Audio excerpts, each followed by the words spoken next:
Ήταν νύχτα 3 του Οκτώβρη 1675, όταν στο μικρό λιμάνι Καραβοστάση της Μάνης κατέφθαναν άνδρες, γυναίκες και παιδιά από το Ήτυλο και τα γειτονικά χωριά. Το σκοτάδι ήταν βαθύ και τους προστάτευε από τους κινδύνους που παραμόνευαν στο απέναντι κάστρο του Κελεφά και τον τουρκικό στρατό. Στο πέλαγος τους περίμενε η ελπίδα. Ένα γαλλικό καράβι με το όνομα Σωτήρ ήταν έτοιμο να τους παραλάβει για το μακρινό ταξίδι στο άγνωστο. Ένα ταξίδι χωρίς επιστροφή για τους 730 Έλληνες από τη Μάνη, που αναγκάστηκαν να αφήσουν τα σπίτια τους σαν ίστατη προσπάθεια επιβίωσης, αναζητώντας καλύτερες μέρες στο μακρινό νησί της Κορσικής. Όταν το πρώτο φως της ημέρας άρχισε να φωτίζει τις περήφανες βουνοκορφές του Ταΐγετου και το πλοίο γλιστρούσε σιγά σιγά στα ήρεμα νερά του Αιγαίου, ένα θρηνητικό μυρολόι συνόδευε την πικρή αναχώρηση. Φεύγουμε από τον τόπο μας και από τα γονικά μας. Μας διώξαν από τα σπίτια μας και από όλα τα καλά μας. Γλυκιά που είναι η μάνη μας, πικρός ο χωρισμός της, πικρότερο στην ξενιτιά θενάνε ο καημός της.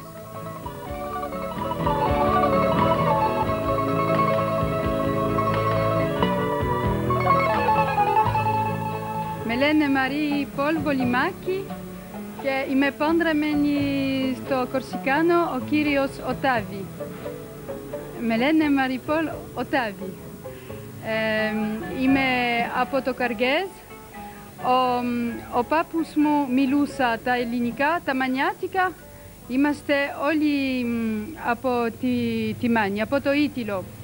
Εγώ έχω το καρδιά μου. Είναι στην Ελλάδα, βεβαίω, και η Ελλάδα είναι στο καρδιά μας, κάθε μέρα, πάντοτε. Το μυαλό μας είναι στην Ελλάδα, είμαστε εδώ, αλλά το καρδιά είναι στην Ελλάδα. Ζήτω η Ελλάδα!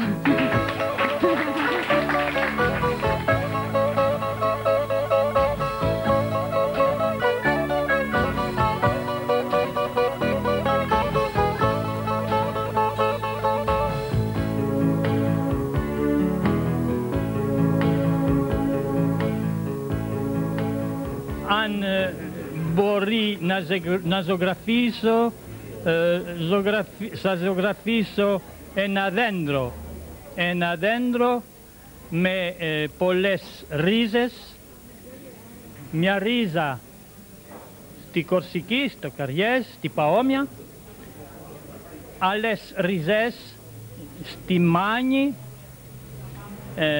στην πόλη, στην Αθήνα, στη Μικρή Ασία, στο Τραπζόν.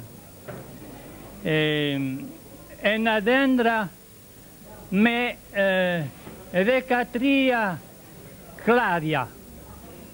13 κλάδια, γιατί από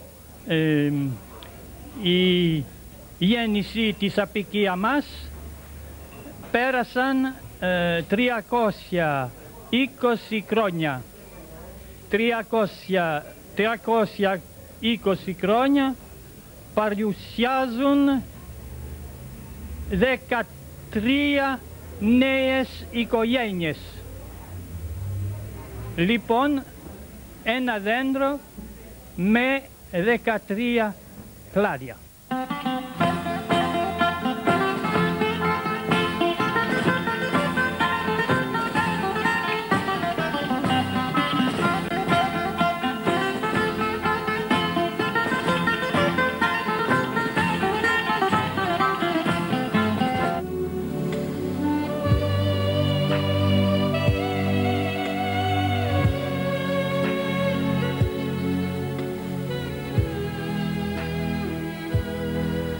Σε γνωρίζω από τη γόψη του σπαδιού την τρομερή.